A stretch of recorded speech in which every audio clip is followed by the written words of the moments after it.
이 주님의 명령에 대해서 다시 한번 이야기하고자 합니다.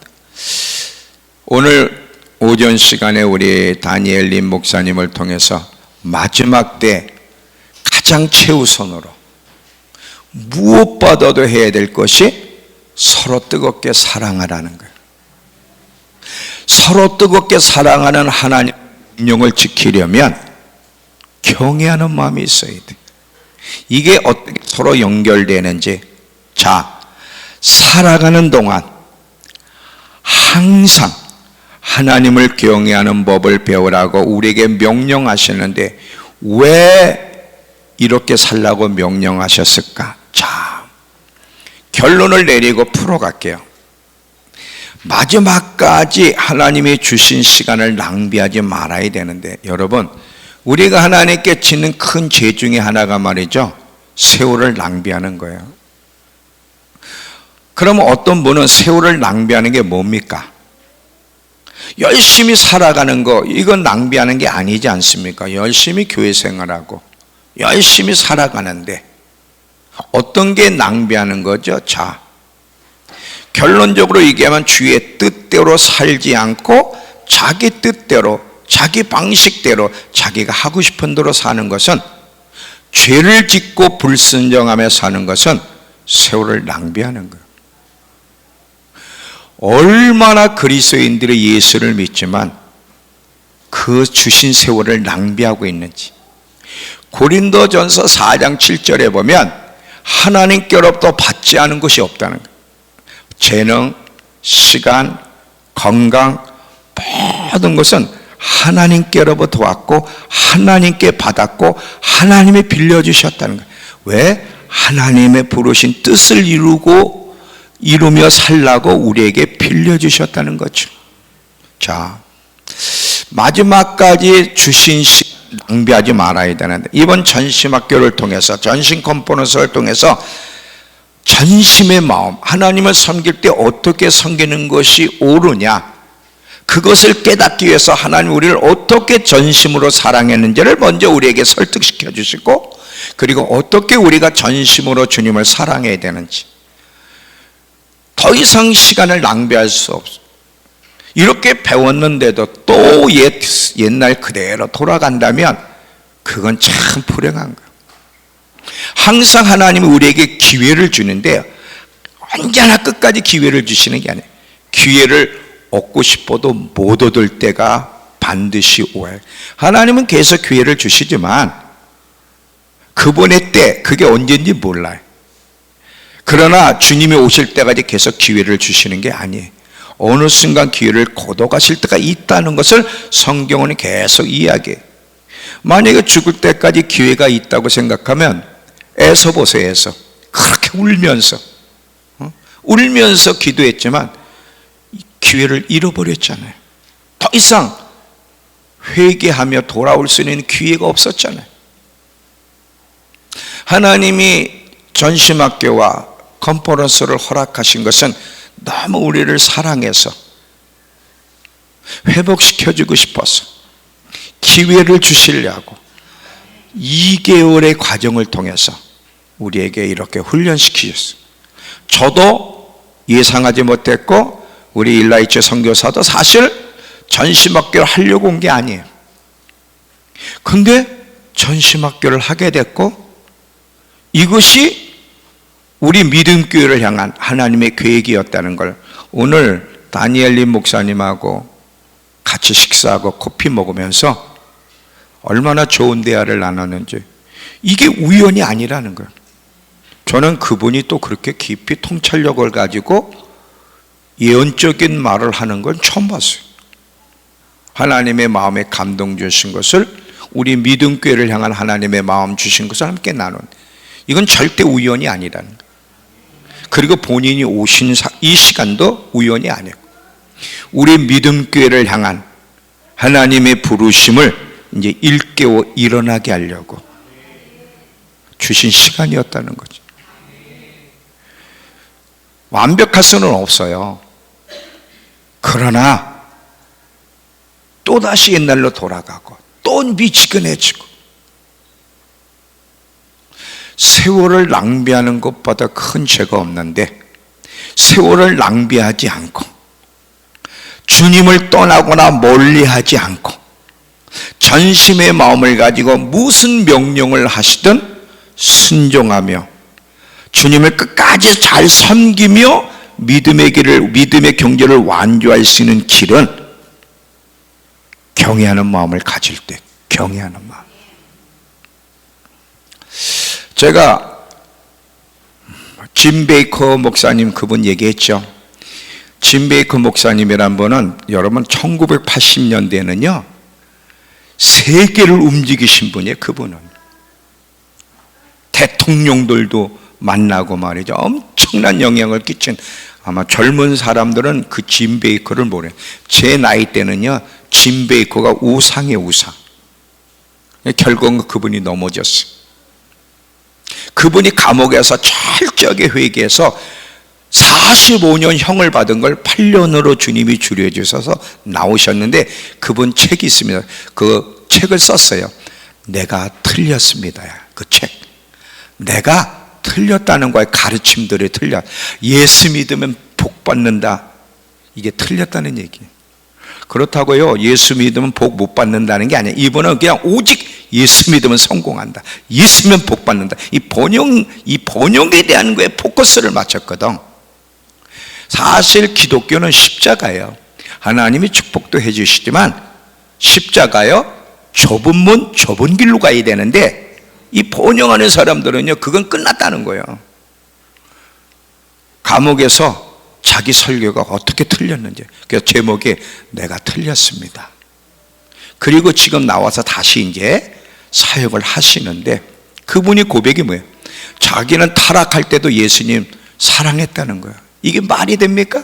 그래서 존 비비어 목사님이 그건 말이 안 됩니다.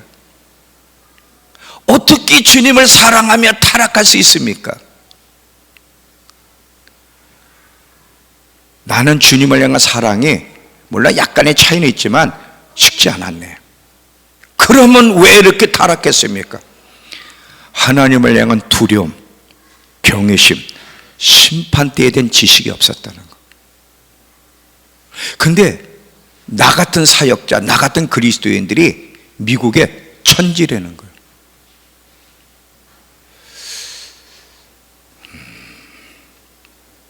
그래서 하나님은 우리가 이렇게 곁길로 가고 넘어지지 않게 하기 위해서 계속 살아가는 동안 항상 배워야 될 1순위가 뭐냐면 하나님을 경외하는 마음이라는 거예요. 자, 우리 한번 성경으로 쭉 다시 한번 보면서 신명기 4장 10절과 14장 23절을 보시면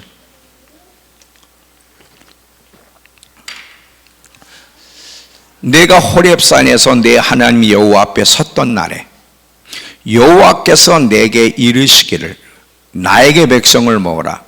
내가 그들에게 내 말을 들려주어 그들이 세상 사는 날 동안 나를 경외함을 배우게 하며 그것을 자녀에게도 가르치라 하시매. 14장 23절 내 하나님 여호와 경외하기를 항상이요. 어쩌다가 배우는 게 아니라 항상 배우는데 이거는 어른 세대와 다음 세대가 똑같은 거예요. 똑같이 하나님을 경외하는 법을 배워야 돼. 자, 늘 우리는 주님을 존귀하게 여기고 한 길 한 마음을 가지고 살아가야 되는데 한 길, 한 뜻, 한 마음을 가지고 주님을 섬기며 살아가야 되는데 그분이 무슨 요구를 해도 즉시 기쁘게 온전히 순종하는 삶을 살아가야 되는데 그렇게 하려면 경외하는 마음이 우리 속에 심겨져야 돼. 왜냐하면 여러분 거듭나지 않았기 때문에가 아니라 타락한 본성이 있기 때문에 제가 그랬잖아요. 예수 믿는 사람은 영은 거듭났지만 아직 혼과 육이 거듭나지 않았어. 이 혼과 육이 계속해서 하나님의 뜻을 쫓아 살아가는 일에 반기를 들어. 그래서 예수님이 나를 따라오려거든 자기를 부인하고 너 자신을 부인하고 여러분, 계속해서 우리가 하나님의 뜻을 따라 사는데 반대되는 요구할 때마다 혼을 향해 안 돼! 안 돼! 안 돼라고 외쳐야 된다. 그것뿐만 아니라 그 자아를 십자가에 못 박아야 된다. 여러분, 예수님이 오신 이유는요, 이제 크리스마스잖아요. 예수님이 오신 이유 중에 하나가, 중요한 이유는 우리의 자아를 박살내기 위해서 오신 거예요. 이 자아가 살아있는 한 끝까지 하나님을 대적하고 하나님의 뜻을 거스르게 돼. 그래서 예수님이 처음부터 나를 따라오려거든 너 자신을 부인하고 십자가를 지지 않으면 나를 쫓을 수 없다고. 좁은 문으로 들어가라. 좁은 문으로 들어가라고 했는데도 안 들어가기를 구하여도 못 들어가는 데가 많아요. 왜? 자아를 부인하지 않고는 그 좁은 문 너무 불편하기 때문에 안 들어간다는 거예요.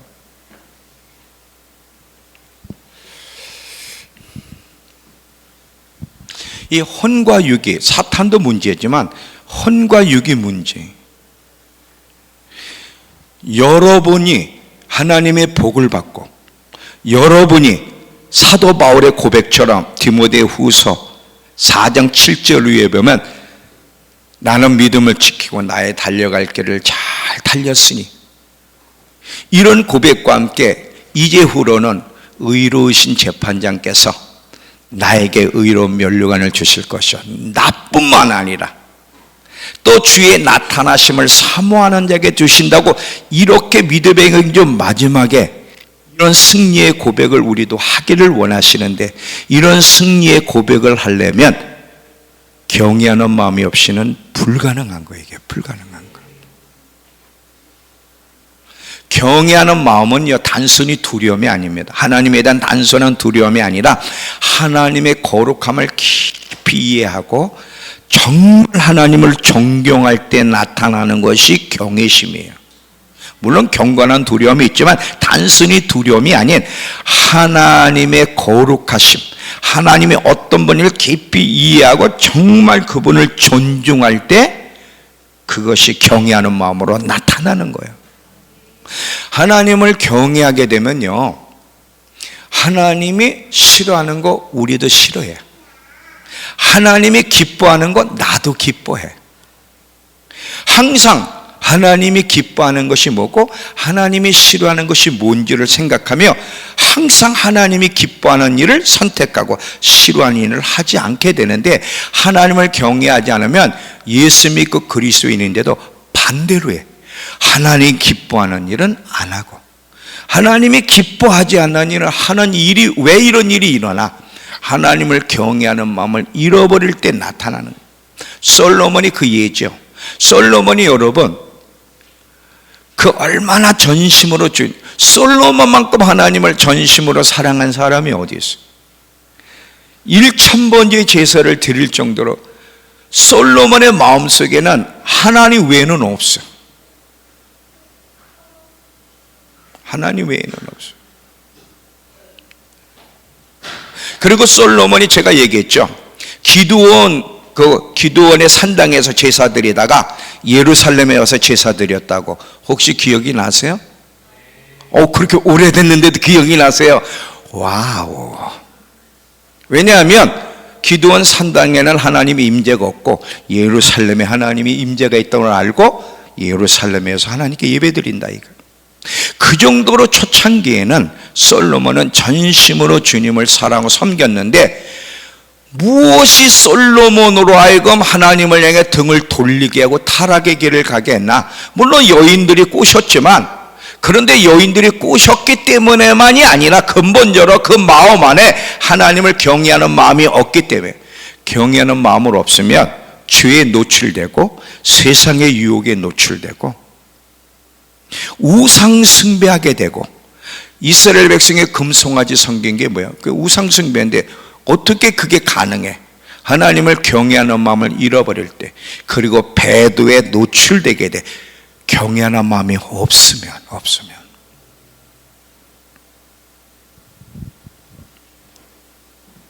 그래서 하나님은 결국 뭐라고 해요? 이스라엘 백성에게, 우리에게도 하는 거지만 마지막 때 내가 그들에게 경외하는 마음을 그 마음에 심어줬어.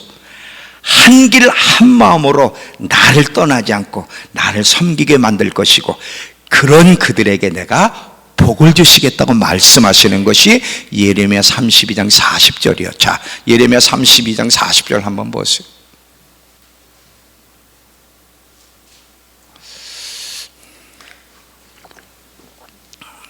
예레미야 32장 37절부터 40절.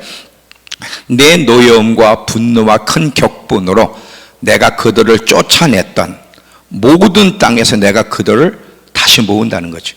내가 그들을 이곳으로 돌아오게 하고 그들을 안전하게 살게 할 것이다. 그들은 내 백성이 되고 나는 그들의 하나님이 될 것이다. 그리고 내가 그들에게 한 마음과 한 길, 즉 하나님 한 뜻, 이런 뜻이죠. 한 뜻 주어 그들이 자기와 자기 자손의 복을 위하여 항상 나를 항상 경외하게 할 것이다.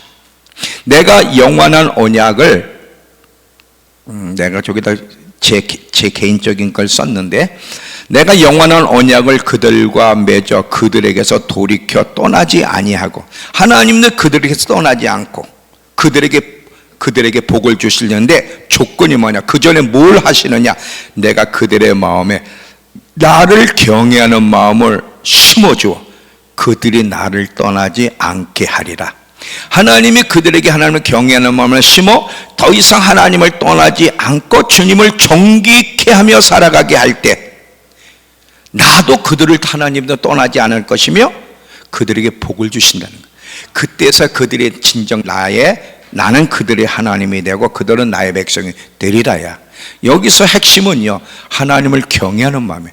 하나님의 마음을, 우리 마음에 하나님을 경외하는 마음을 하나님 주시고 심겨줄 때 하나님을 떠나지 않게 되고 한 길, 주님이 원하시는 길을 가게 되는 거예요.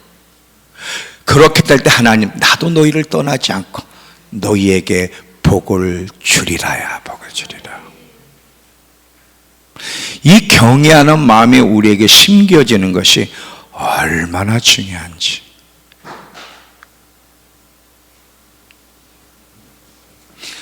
참고로 여러분, 성경을 보면 하나님의 계명을 지키는 것 앞에는 꼭 경외함이 있어요.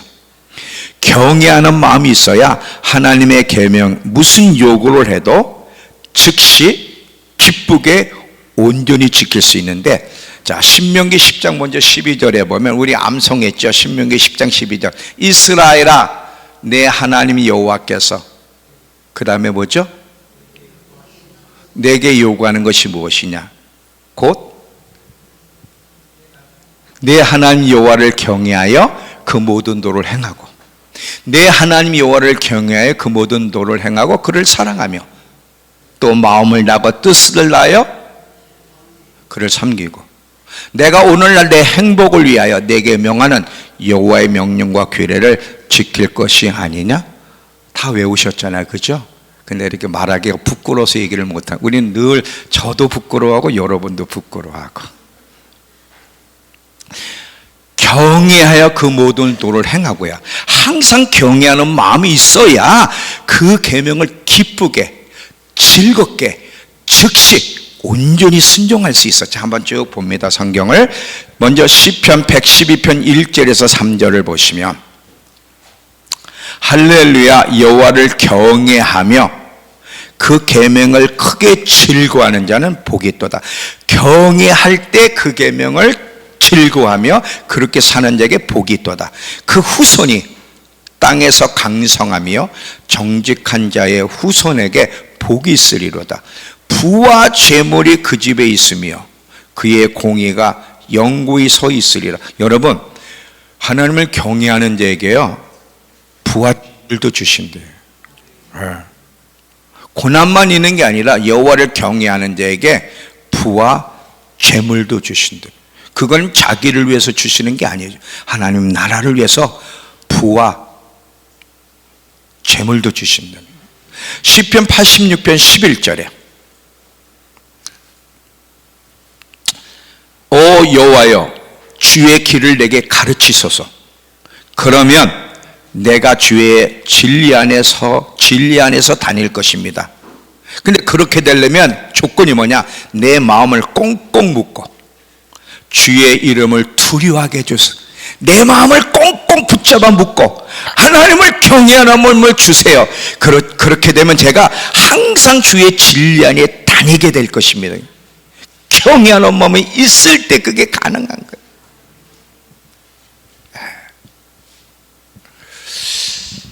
하나님이 아브라함에게 100세의 자식을 주셨는데 시험이 끝나지 않았어요. 그 100세의 이삭을 주시고서 그 자식을 또 바치래. 자, 여러분, 이게 얼마나 이해할 수 없는 무리한 요구입니까? 그렇잖아요. 100세 자식을 줬으면 끝나셔야지 또 왜 시험을 해? 그 시험하는 이유가 뭔지는 제가 얘기했죠. 예. 그런데 하나님이 시험하셨어요. 근데 여러분 성경을 보면 아브라함이 명령할 때 즉시 기쁘게 온전히 순종했지 2, 3일 뜸들이거나 맨날 시험만 하셔. 하나님 참 시원하시, 아주 웃기시는 분이네. 자식을 줬으면 그만이지 또 뭘 바치라고 투덜투덜거리고 2, 3일 지체하다가 억지로 갔습니까? 즉시 기쁘게 온전히 순종했습니까? 아시죠? 그래서 이삭을 바치려고 할 때 아브라함아 그 자녀에게 칼을 대지 마라, 손을 대지 마라. 이제야 네가 나를 경외하는 줄 알았다. 하나님을 경외하는 마음을 갖게 되면 무슨 요구를 하든 이해가 되든 안 되든 즉시 기쁘게 온전히 끝까지 순종하게 돼. 순종한다는 건 네 가지야.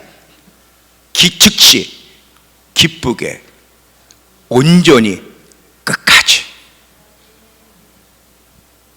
노아에게도 마찬가지죠. 자, 노아 시브리서 11장 7절에 시브리서 11장 7절. 자, 저기 보세요. 믿음으로 노아는 아직 보이지 않는 일에 경고하심을 받아 그 방주를 만든다는 그 앞에 잘 경외함 때문에, 경외하는 마음이 있었기 때문에 방주를 즉시 만들어요. 방주를 준비하여 그 집을 구원하였습니다.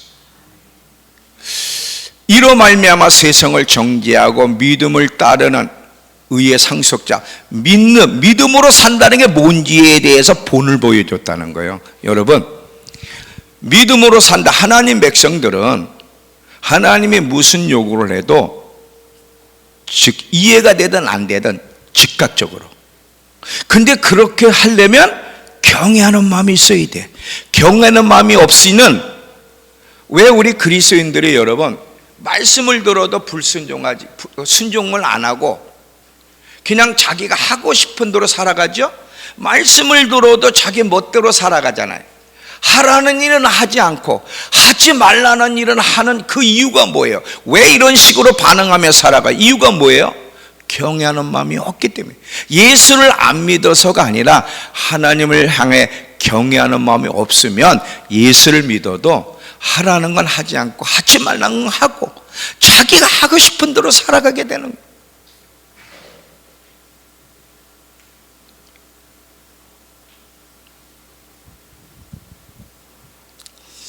이해가 되시죠? 이런 인생에는 복이 없어요. 여러분, 복은요 하나님의 말씀을 따라 하나님의 뜻 안에 있을 때 복이 주어지는 거예요. 하나님과 복은 같이 가는데 하나님의 뜻 밖에서 복이 주어질 거라 생각하면 오산입니다. 하나님의 복은 하나님의 뜻 안에서 하나님의 명령을 따라 살아갈 때 하나님의 복이 주어지는 거예요.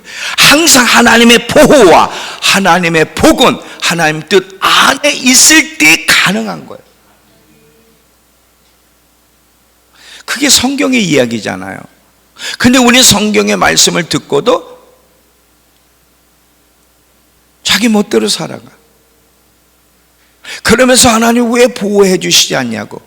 왜 내 기도 들어주시지 않냐고, 왜 나를 축복하시지 않냐고 하는데, 하나님의 보호와 하나님의 축복은 하나님의 뜻 안에 있을 때, 자, 이스라엘 백성들이 애굽에서 나와서 홍해를 지나서 광야를 갈 때 성경에 보니까 애굽에서 나올 때 300만에서 400만 명의 사람이 나오는데 약한 자가, 병든 자가 하나도 없고, 병든 자가 하나도 없고, 그리고 그들이 하나님의 언약 아래 걸어갈 때 무슨 문제가 있어? 아무 문제가 없어요. 만나를 주시고 메추라기를 주시고 반석에서 물이 40년 동안 물을 받았어. 그들은 40년 동안. 그러면서 낮에는 구름기둥, 밤에는 불기둥으로 계속 주님의 보호하심과 주님의 공급하심을 받으면서 살았지만, 그들이 언약 밖에서, 하나님 뜻 밖에서 하나님 말씀에 불순종할 때 보호를 받았습니까? 못 받았어요. 하나님의 축복을 받았습니까? 못 받았어요. 그게 성경의 이야기잖아요. 지금도 마찬가지예요. 마찬가지.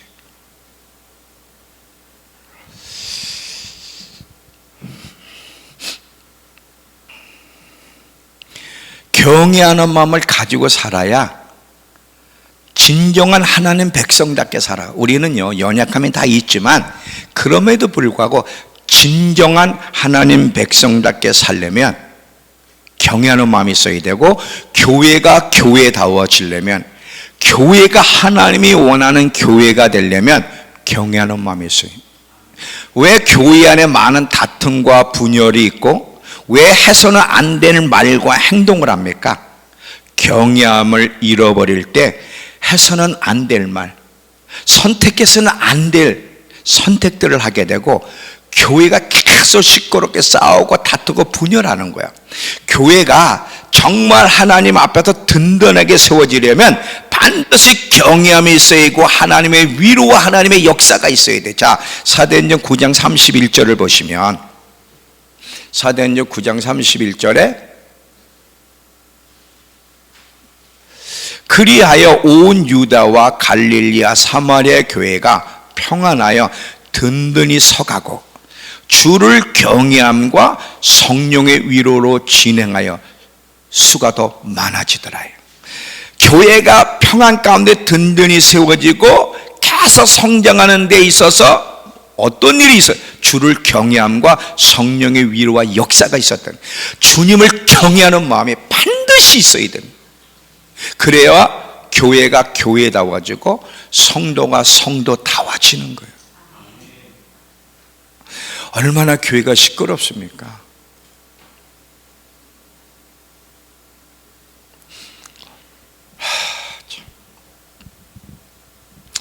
성도가 성도다워지고 교회가 교회다워져야 되는데, 그리고 예배가 참 예배가 되어야 되는데, 그러려면 경외심이라는 것이 그 기초가 바탕이 될 때, 항상 여러분 집을 지을 때는 기초가 굉장히 중요해요. 기초가 잘 돼야 집이 잘 튼튼하게 지어지듯이 영적인 일에도 기초가 중요해요. 경외함이라는 기초가 있어야 신앙의 집이 잘 지어지는 거지, 경외함이라는 기초가 없이는 건강한 신앙생활, 건강한 교회 모습은 존재할 수가 없다는 거예요.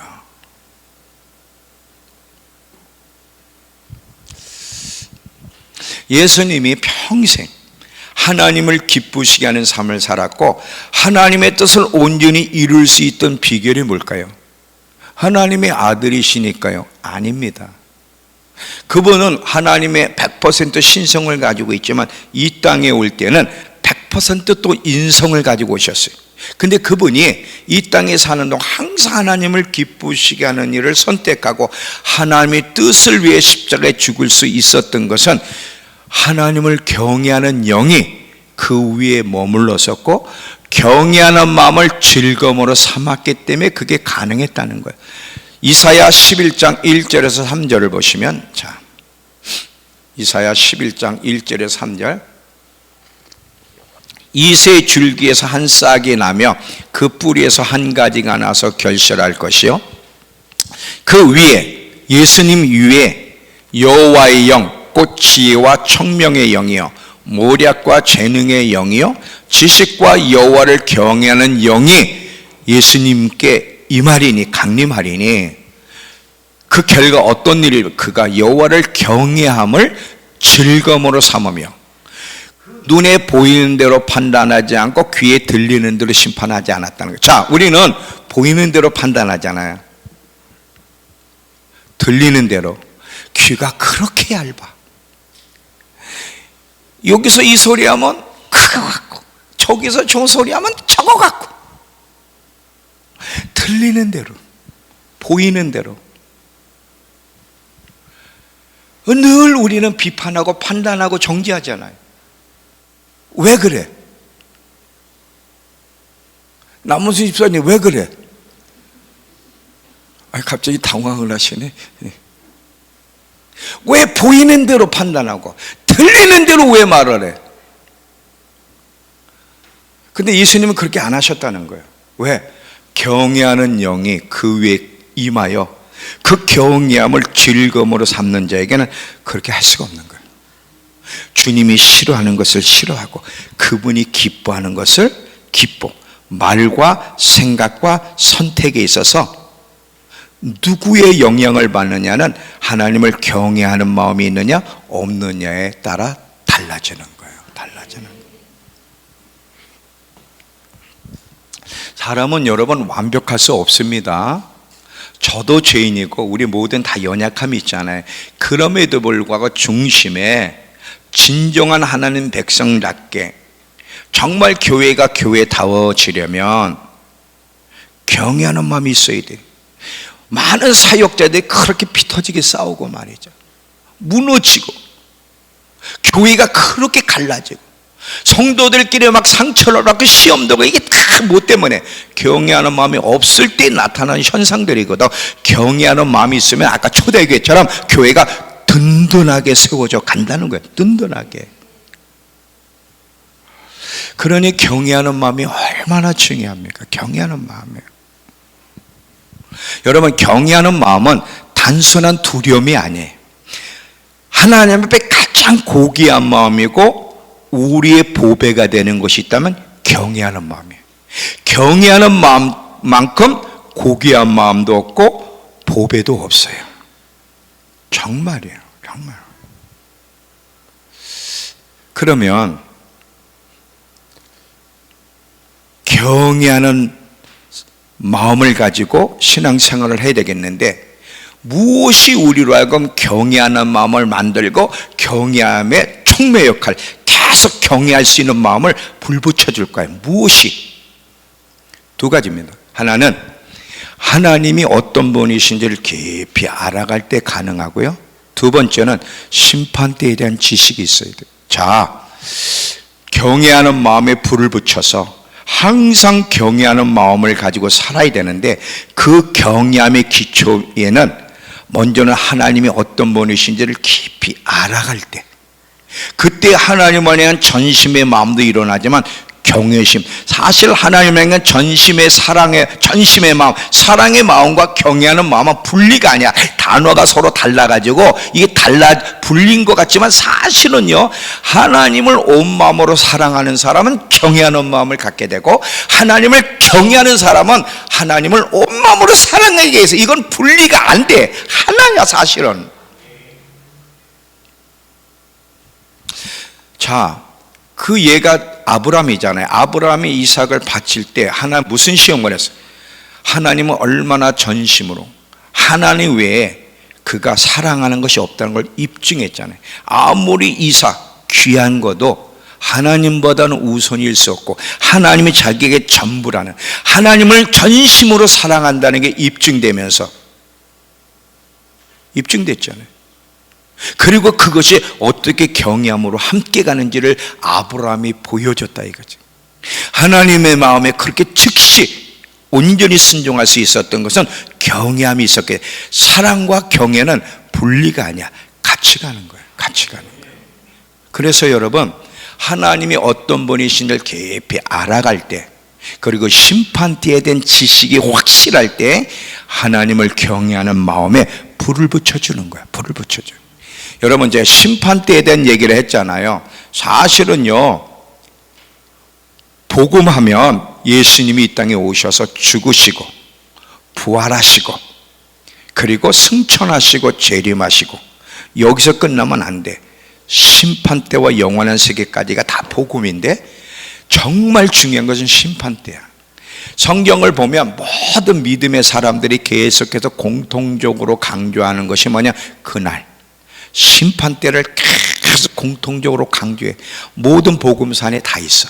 모든 복음. 솔로몬의 실패도 제가 그랬죠? 전도서 12장 13절 14절에 심판대에 대한 우리의 모든 은밀한 일도 그날 그곳에서 심판하신다는 지식이 없었기 때문에 자기가 실패했다는 것을 고백했단 말이에요. 바울이 그렇게 하나님을 기쁘시게 평생 살 수 있었던 비결도 이 심판대에 대한 분명한 지식이 있었기 때문에. 고린도 후서 5장 9절에서 10절 다시 한번 11절까지. 자, 그런즉 우리는 몸으로 있든지 떠나든지 주를 기쁘시게 하는 자 되기를. 오직 바울은 어떻게 하면 하나님을 기쁘시게 하며 살까, 그 한 가지에 포커스가 맞춰져 있는데, 그렇게 할 수 있었던 이는 우리가 다 반드시 그리스도의 심판대 앞에 나타나야 돼요. 각각 선한 일이든 악한 일이든 그 몸으로 행한 것을 다 심판받기 위해서, 심판받기 때문에 우리는 주의 두려우심을 알므로 사람들을 권면하느니 하나님에 대한 경건한 두려움이 있어야 된다는 거예요. 이번에는 로마서 14장 10절에서 12절. 내가 어찌 내 형제를 비판하느냐? 어찌 내 형제를 업신여기느냐? 우리가 다 하나님의 심판대 앞에 서리라.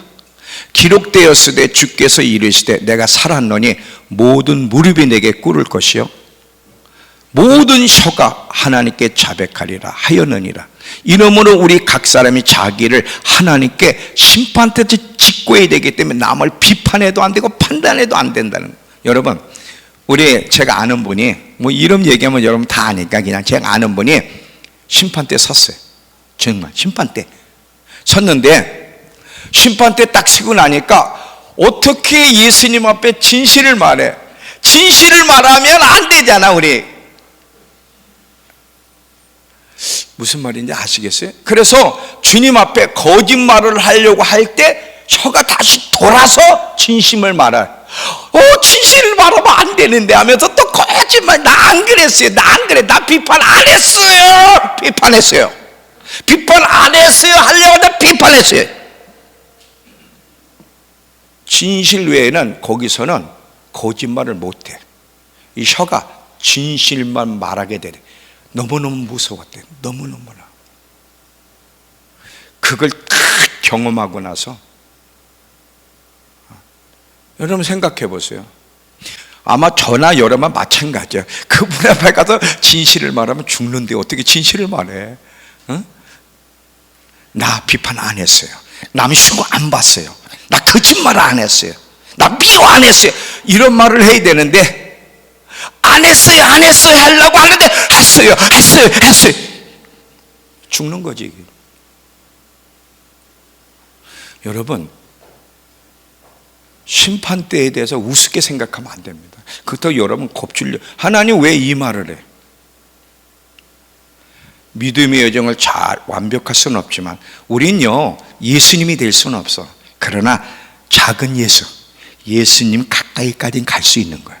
그렇게 해서 흠없는 신부로 혼인식에 참여하고 영광스러운 나를 만나게 하시기 위해서 주님이 심판대를 얘기한 거지, 단순히 무섭게 엄하게 하려고 그런 게 아니라.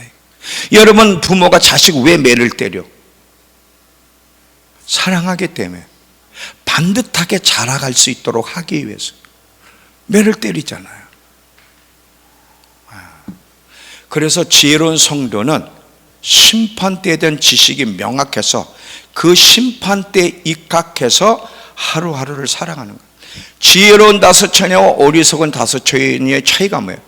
지혜로운 다섯 처녀는 예수님의 재림 그때까지를 바라보며 주님을 잘 맞이하기 위해서 계속 불을 밝히고 밝히는데 필요한 기름을 충분히 준비했다면, 여러분 사탄은요 항상 우리로 하여금 미래 예수님의 재림 그날을 바라보며 살지 않기를 원해.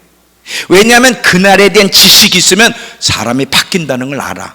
이렇게 마음대로 살지 않는다 그러면 사탄은 위협적인 거야. 우리가 하나님 뜻대로 살게 되면 사탄은 자기의 영역이 없어지는 거야. 우리가 불법을 행하고 불순종하고 분열하고 다퉈야만 사탄에게는 합법적으로 자기의 영토가 형성이 되는데, 성도들이 서로 사랑하고 용서하고 연합하고 거룩한 삶을 살려고 애를 쓰게 되면 자기의 영토 발판이 없어지는 거야. 그러니까 미래를 생각하지 못하도록, 그날을 생각하지 못하도록 오늘만, 지금이 중요해. 지금 잘 되면 돼. 지금 재밌게 살아야지. 항상 현재 오늘 이 땅 육에만 초점을 맞추게 하려고 하는 것이 사단이에요. 그러니까 그리스도인들이 늘 무슨 어디에 초점이 있어야 돼요. 여기 이 땅에서 어떻게 편안하고 안락하고 즐겁고 재미있게 살 수 있을까? 여러분 그날을 한번 생각해 보셨어요? 예수님의 재림을 생각하며 어떻게 예수님의 재림을 잘 준비할 수 있을까? 이런 생각 별로 없다고.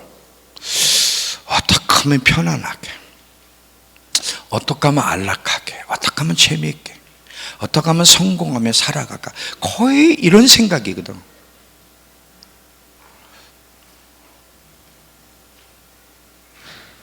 심판 때 그날이 명확할수록 좋은 선택을 하며 살게 되고, 심판에 대한 지식이 희미하면 그리스도인이지만 잘못된 선택을 하게 될 것입니다.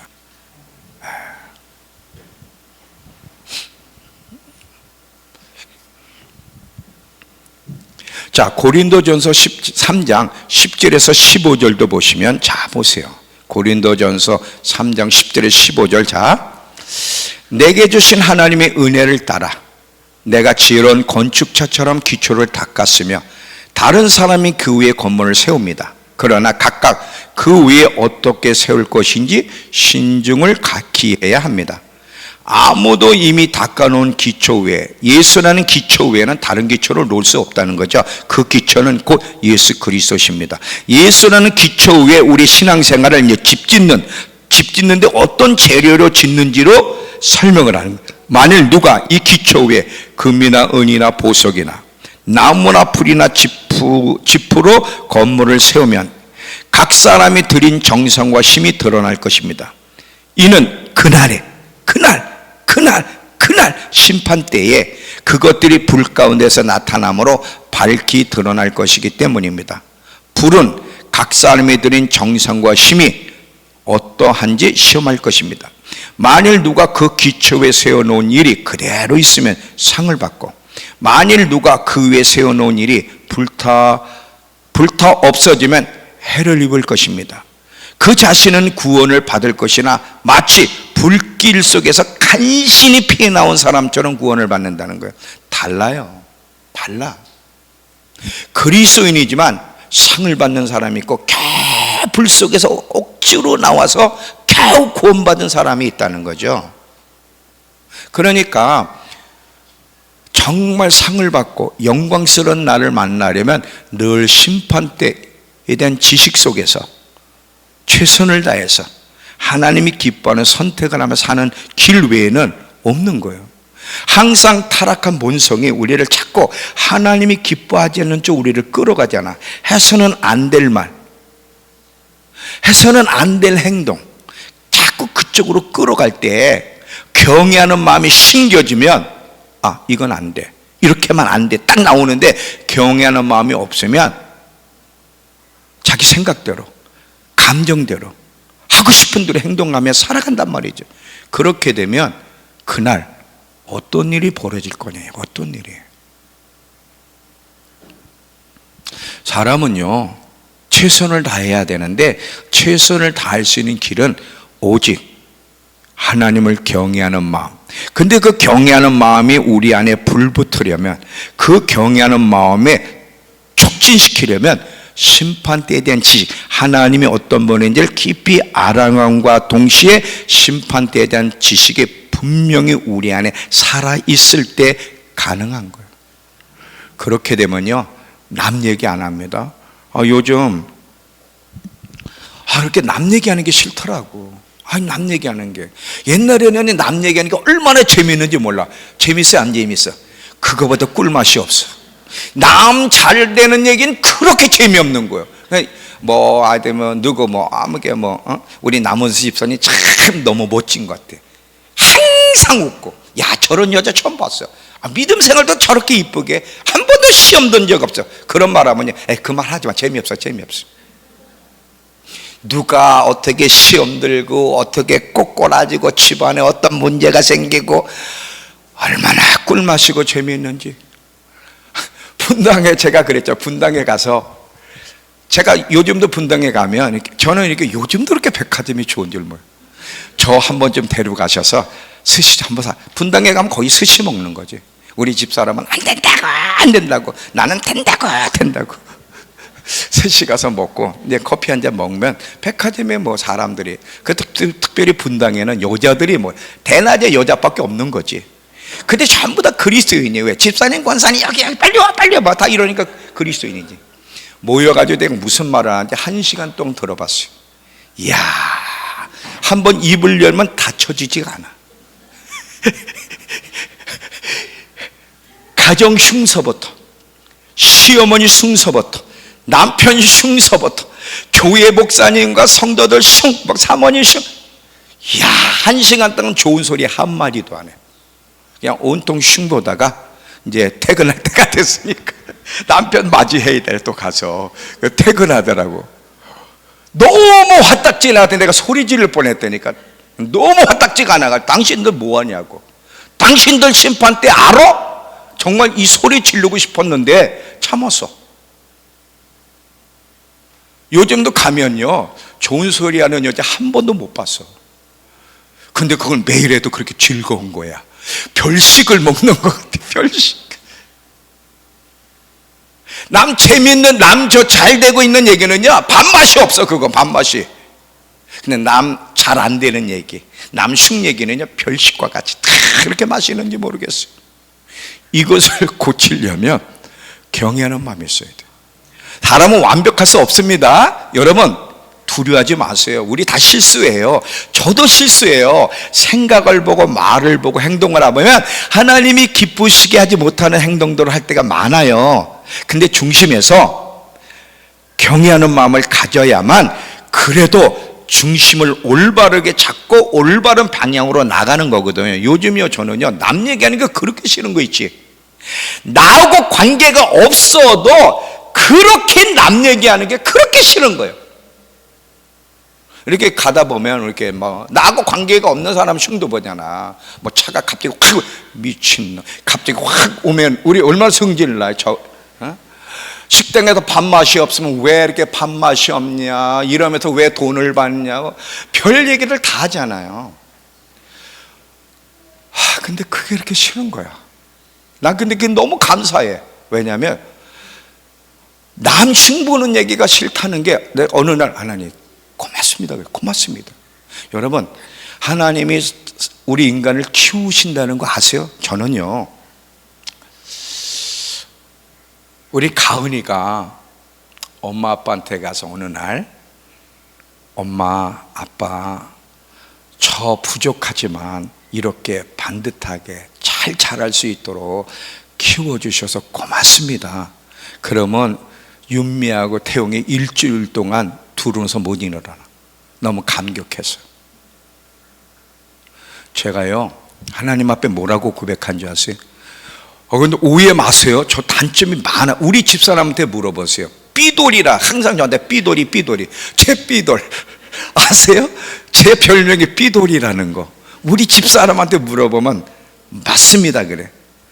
단점이 많아요. 저도. 여러분 옆에 있으면 냄새 안 나는 사람이 세상에 어디 있어요. 응?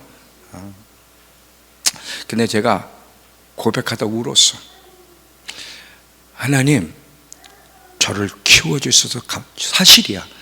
저를 키워주셔서 감사합니다. 하나님이 저를 키워주셨어요. 근데 이 고백을 하는데요, 얼마나 우는지 막 내 영이 기뻐하면서도 눈물이 나는 거야. 하나님이 나를 키워주셨다는 이 사실을 깨닫고 고백하는데 얼마나 기쁜지. 생각과 말과 행동이 많이 바뀌어서 아직도 바뀌어져 가야 되지만 너무 많이 바뀌었는데, 이게 누가 나를 이렇게 키워? 내가 아니에요. 교육이 아니에요. 하나님이 고난을 통해서 저를 이렇게 만드시고 키워주셨는데, 어느 날 너무 감사한 거예요. 그래서 제가 하나님, 저를 키워주셔서, 이러다가 고백을 못했다니까, 저를 키워줘서 고맙습니다 그랬어요. 더 만들어주세요. 더 만들어주세요. 그래서 사람들이 저를 보면 주님을 볼 수 있도록, 주님의 냄새를 맡을 수 있도록, 저를 통해 사람들을 위로받고 세워질 수 있도록 만들어주세요. 계속 키워주세요. 그 고백을 매일 해. 여러분, 부족하지만 지금까지 여러분을 키워주신 분이 하나님이라는 거 아세요? 한번 하나님, 저 키워주셔서 고맙습니다 한번 고백해 보세요. 그분이요, 못 일어나실 거예요. 하나님, 너무 뿅 가가지고. 왜냐면 그런 고백하는 사람이 몇이나 있겠어요. 그렇잖아요. 불평이나 하고 원망이나 하고 달래는 소리만 많이 하지, 하나님, 저 키워주셔서 감사합니다, 그런 고백하는 사람이 누가 있냐 이거지. 한번 오늘 저녁에 한번 가서, 여러분이 연약함이 있어도, 근데 연약함이 있어도 사실 여기까지 온 거 주님이 키워주신 건 사실이에요. 그래도 우리가 변화된 부분이 많잖아요. 아직 고쳐야 될 것도 있지만, 하나님, 저 키워주셔서 감사합니다, 주님 사랑합니다, 한번 고백해 보세요. 내가 고백하면서 이 나이 65세가 돼서 이 고백을 입으로 가냐, 여기서부터 고백을 하네. 주님이 나의 행복이시고 만족이시고 나의 기쁨이시고 내 삶의 이유가 되고 내 삶의 날마다의 원동력이 되고 나의 든든함이 되고 충족함이 되고 내 살아가는 이유가 되고, 이거 고백하는데요, 내가 이 나이에 이제 이 고백하는 거, 이게 얼마나 감사하고, 이 나이에서라도 이걸 진심으로 고백하게 하신 주님이 너무나 고마운 거예요. 너무나 고마운 거예요. 그렇잖아. 이 고백 누가 진실로 해? 입술로는 노래로는 다 할 수 있지만 이걸 진실로 고백할 수 있겠느냐? 근데 저는 진실로 고백할 수 있게 됐어요. 이게 주님이 키워주신 거 아니에요? 너무나 고마운 거야. 그래서 이 고백을 하면 그냥 울어. 그 이상 무슨 말을 해?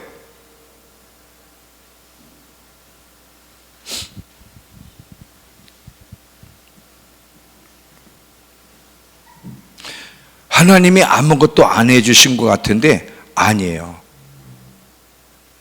너무나 최고를 주셔서, 사람이 바뀌는 것보다 보물이 없습니다. 이거보다 더 큰 가치가 없잖아요. 물질보다도 사업 성공보다도 다 필요하지만 사람이 바뀐다는 것만큼 더 귀한 것이 없는 거예요. 없는 거. 자, 제가 이 그리스도인들이 어떻게 세월을 낭비할 수 있는지 하나만 얘기하고, 그리고 이제 어떻게 경외하는 마음을 가질 수 있는지 하고 얘기할게요. 자, 그리스도인들이요, 세월을 잃어버리면 잃어버린 만큼 이제 심판 때에서 손해를 보는데, 이스라엘 백성들의 예를 드릴게요. 제가 어저께 세월을 낭비하는 얘기, 아브람 얘기를 했잖아요. 그죠? 아브람 얘기. 아브람도 2번 세월을 잃어버리는데 한 번 어떻게 잃어버렸는지 얘기했어요. 자, 우리의 나이, 영적 나이와 육적 나이가 있는데, 이 영적 나이가 하나님 앞에 계산되는 나이인데, 이 영적 나이, 하나님 앞에 의미 있는 인생, 살아있는 인생은 하나님을 만날 때부터 시작이 돼요. 그래서 이스라엘 백성들이 430년 동안 애굽에서 노예 생활을 했는데도 이제 모세를 통해서 어린 양으로 피를 발라 구원받은 그날을 해의 시작, 첫 달이 되게 하라는 거예요. 하나님 앞에 의미 있는 인생이 시작됐다는 거죠. 그러니까 우리가 정말 회개하고 거듭나면 그때부터 하나님 앞에 의미 있는 인생이 그때부터 시작이 되는 거예요. 그런데 이제 이렇게 하나님 앞에서 의미 있는 인생이 시작되다가 멈출 때가 있어요. 낭비할 때가. 한 예를 제가 이스라엘 통해 드릴게. 잘 보세요. 자, 먼저 열왕기 상 6장 1절을 보시면 열왕기상 6장 1절에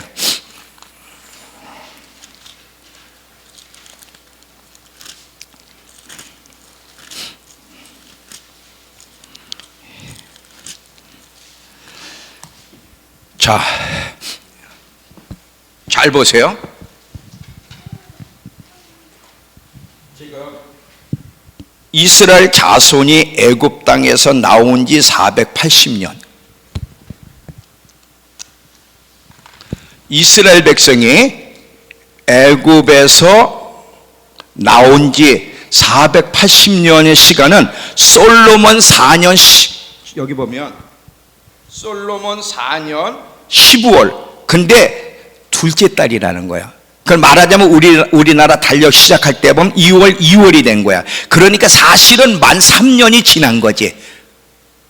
이해가 돼서 아직 4년이 이제 첫 시작인 거야. 2개월밖에 안 됐으니까 만 3년이 끝난 거잖아요. 이해가 되세요? 그러면 애굽에서 이스라엘 백성들이 솔로몬 3년까지의 시간이 480년이 걸렸다는 거예요. 이해가 되셨어요? 애굽에서 나온 지 480년인데 그 480년은 솔로몬 만 3년까지야. 그래, 이해되셨어요? 근데 이 똑같은 얘기를 사도행전에서는 어떻게 얘기하는지, 자, 사도행전 13장.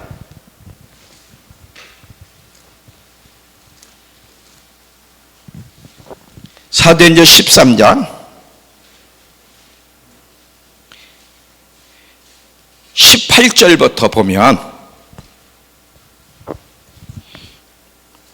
광야에서 이스라엘 백성들이 사도행전 13장에 광야 40년을 지나온 거 아시죠? 예, 40년간 그들의 소행을 참으시고 가나안 땅 7족속을 멸하사 그 기업으로 주시기까지 450년. 그리고 그 후에 선지자 사무엘 때까지 사사를 주셨더니 그 후에 그들이 왕을 구하거늘 사울을 주셨는데 몇 년이에요? 사울 왕이 몇 년 했어요? 40년. 그리고 패하시고 22절 다윗을 왕으로 세우셨는데 다윗이 왕으로 몇 년 있었어요? 40년. 어디를 보시냐면, 어디를 보면 다윗이 40년 동안 통치한지를 보냐면 사무엘하 5장 4절. 사무엘하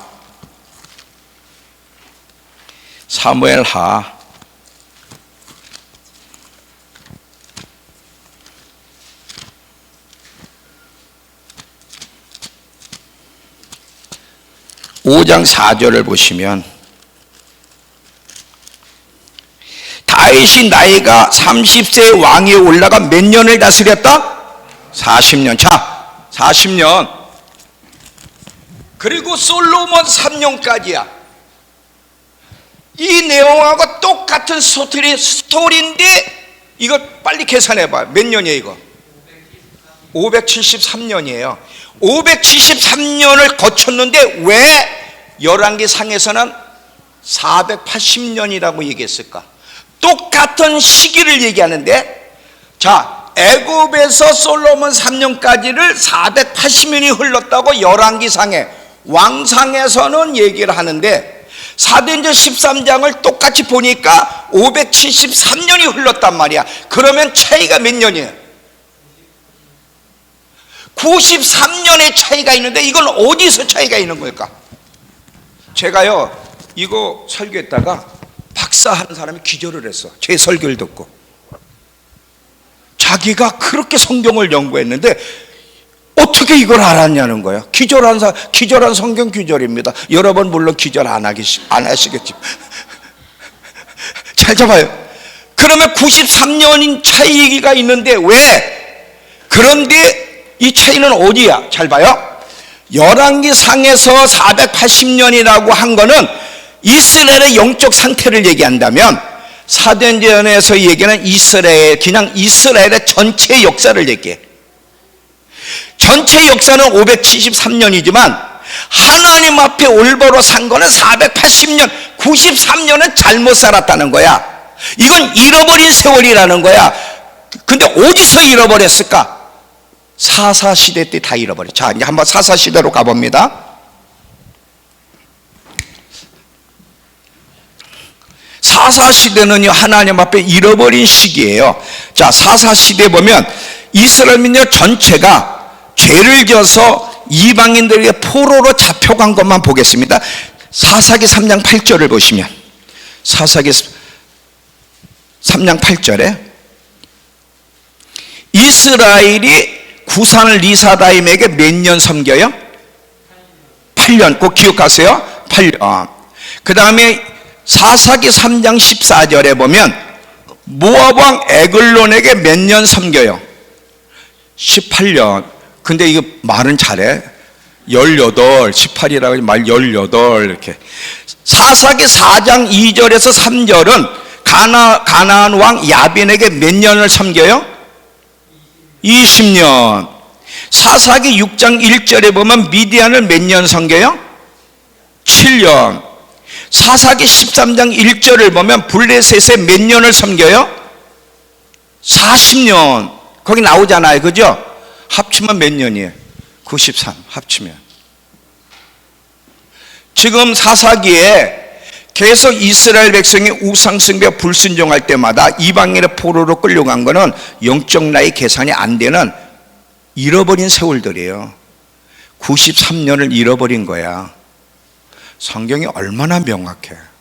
그러니까 원래 이스라엘 백성의 여정이 573년의 여정이었지만 하나님 앞에 그래도 완벽하지 못하지만 의미 있는 인생, 이스라엘의 영적 상태는 480, 93년은 다 잃어버린, 하나님과 아무 관계가 없는 쓸모없는 인생을 살았다는 거예요.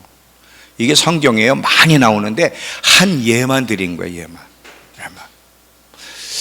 이해가 되셨죠? 안 된 분은 초등학교를 못 나와서 그래요. 이게 지금 초등학교 나오면 이게 다 계산이 되거든요. 지금도 마찬가지. 자, 완벽하지 못하지만 예수 믿으면서 영적 라인, 저의 영적 라인은 제가 21살 때 예수님을 정말 영접하고 거듭났어요.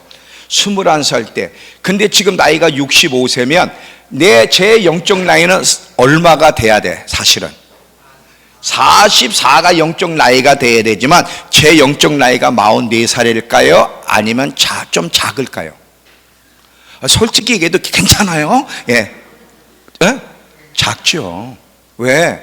내 멋대로 살고 시험 들고 삐치고 넘어질 때가 많았잖아.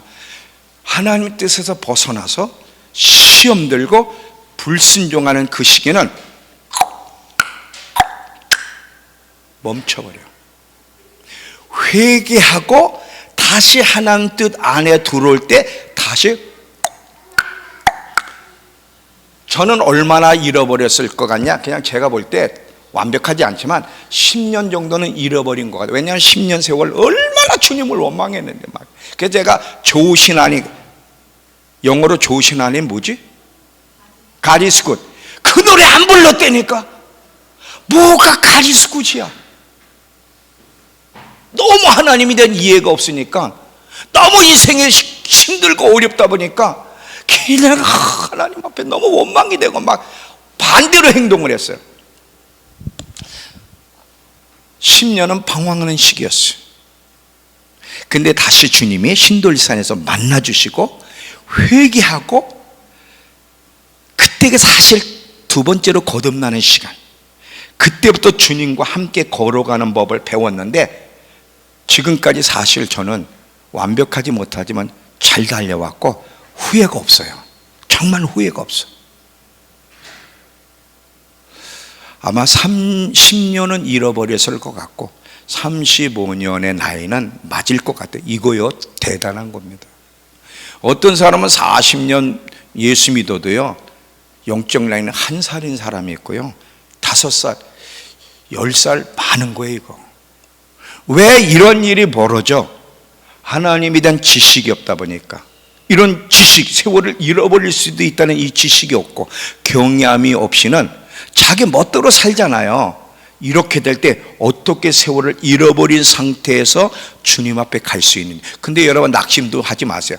잃어버린 세월을 하나님이 1000배 이상으로 보상해 주는 놀라운 일이 있는데, 세월을 잃어버렸다가 엄청나게 보상받은 여인 하나가 룻기사예요. 룻기.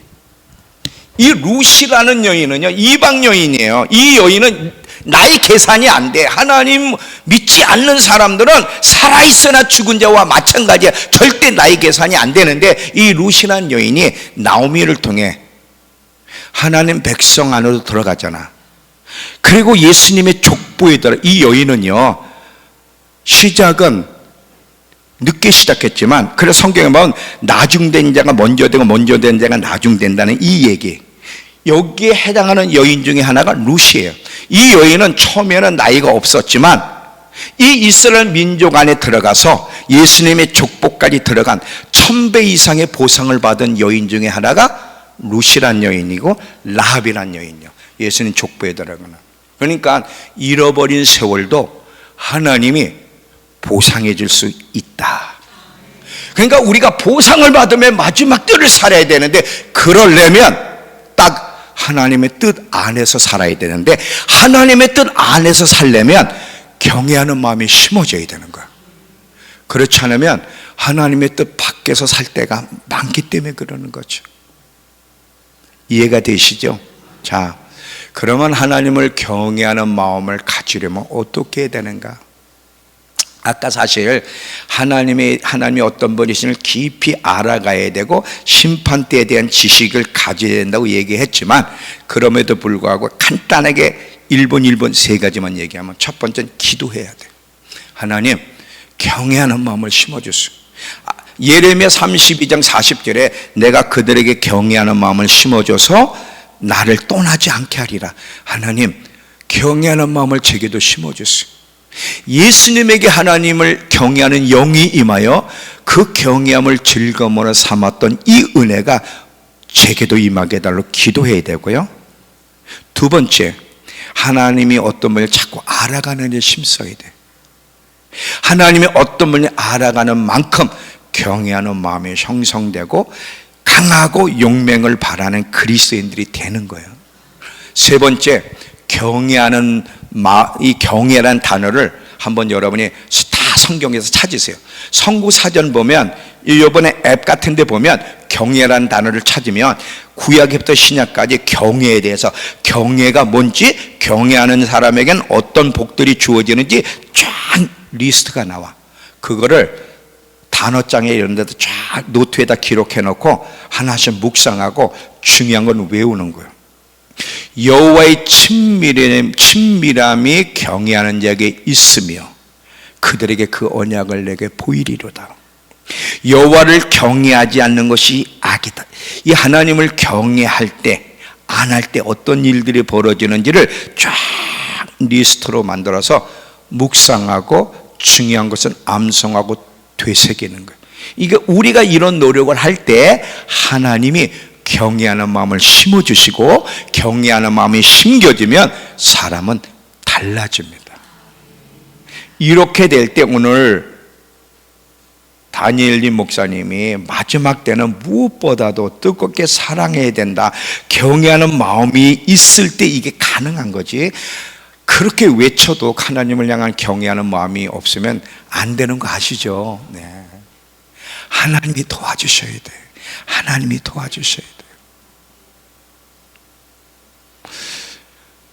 사랑하는 게 쉬워요? 미워하는 게 쉬워요? 미워하는 게 쉬워. 사랑하는 건 오늘 제가 얼마나 은혜를 받았니. 사랑하려고 작정할 때는 상처를 주는 것을 상처 입을 각오를 해야 된다고. 근데 여러분, 우리는 상처를 안 받으며 사랑하려니까 이게 불가능하잖아. 남편이든 아내든 아니면 누구든 내가 자녀를 사랑한다 그럴 때는 자녀가 무슨 말을 하더라도 어떤 상처를 줘도 내가 받겠다고 결단한 건데, 자녀가 말을 잘못하거나 행동을 잘못하면 억울해가지고 초년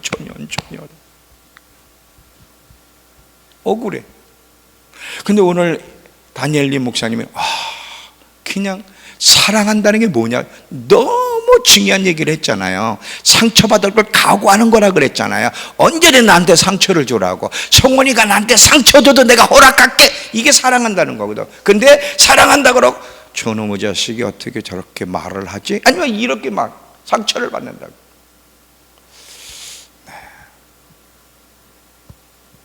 사랑한다는 건 어려워. 근데 성경은 마지막 때일수록 뜨겁게 사랑해야 된대. 그게 가능하려면 경외하는 마음을 심어주시면 그게 가능할 수 있어. 인간이 노력해도 한계가 있잖아요. 그분이 은혜를 주시면 그 한계를 넘어설 수 있어요. 그래서 여러분 기도하세요. 하나님, 제게도 경외하는 마음을 심어주셔서 하나님이 무슨 요구를 하든 즉시 기쁘게 온전히 끝까지 순종하는 자가 되게 하옵소서. 그래서 세월을 낭비하지 않고 아버지의 뜻대로 살다가 그날을 영광스럽게 만나도록 도와주시옵소서.